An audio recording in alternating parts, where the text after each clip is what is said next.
Hello, I'm David Harper with the BBC News. President Biden has warned that a Russian invasion of Ukraine remains a distinct possibility. He said the United States hadn't yet verified any withdrawal of Russian troops from the Ukrainian border, despite Moscow's announcement that some forces were pulling back.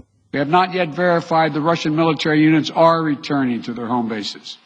Indeed, our analysts indicate that they remain very much in a threatening position. And the fact remains, right now, Russia has more than 150,000 troops encircling Ukraine and Belarus and along Ukraine's border. An invasion remains distinctly possible. Mr. Biden said sanctions were ready to go in the event of an invasion. The Kremlin denies planning to attack. President Putin has said Russia doesn't want war in Europe, but that its security concerns must be addressed.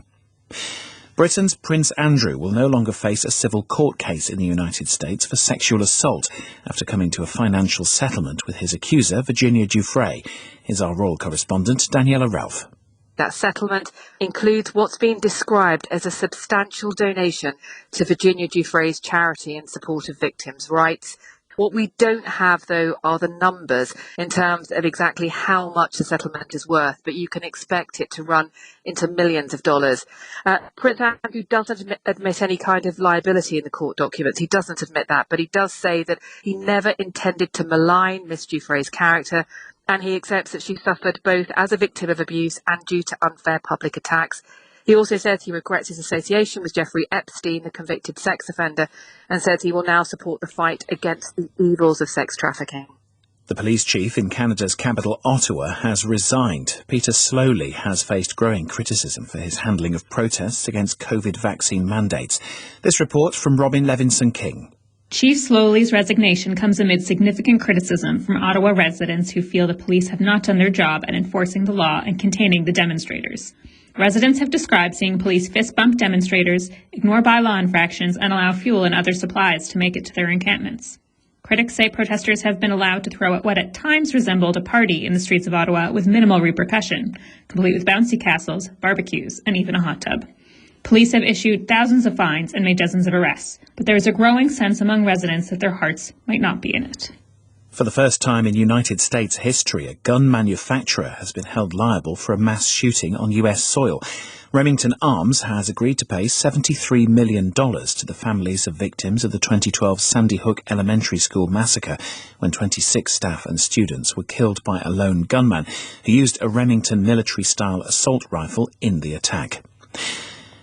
You're listening to the latest world news from the BBC.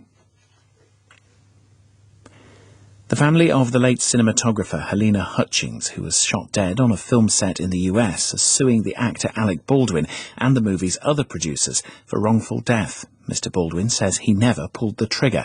The lawsuit says the makers of the film Rust didn't carry out proper safety checks. The former president of Honduras, Juan Orlando Hernández, has been escorted from his home by police after a judge ordered his arrest. Mr. Hernández is wanted by the US to face drug trafficking and weapons charges, allegations which he denies. Katie Watson reports. Juan Orlando Hernández's house had been surrounded by armed officers from early in the morning. Local media later published footage of him leaving his home, wearing a bulletproof vest with his wrists and ankles handcuffed. Mr. Hernández left office last month after 8 years as president. A deeply despised figure in Honduras, he's been previously named as being involved in a drug trafficking ring, which included his brother, Tony Hernández.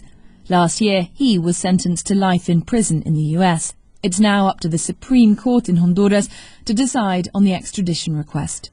The European Commission has said that the EU, in partnership with the Bill and Melinda Gates Foundation, is to invest over $100 million over the next 5 years to help set up an African medicines regulator.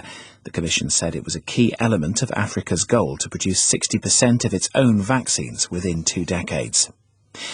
The American journalist and political satirist P.J. O'Rourke has died aged 74. Born in Ohio in 1947, he began his journalism career as a left-leaning political commentator on alternative newspapers. In the 80s, his writings shifted towards conservative libertarianism with a humorous and sharply satirical flavour, writing for such publications as Rolling Stone, Playboy and Vanity Fair. That's the latest BBC News.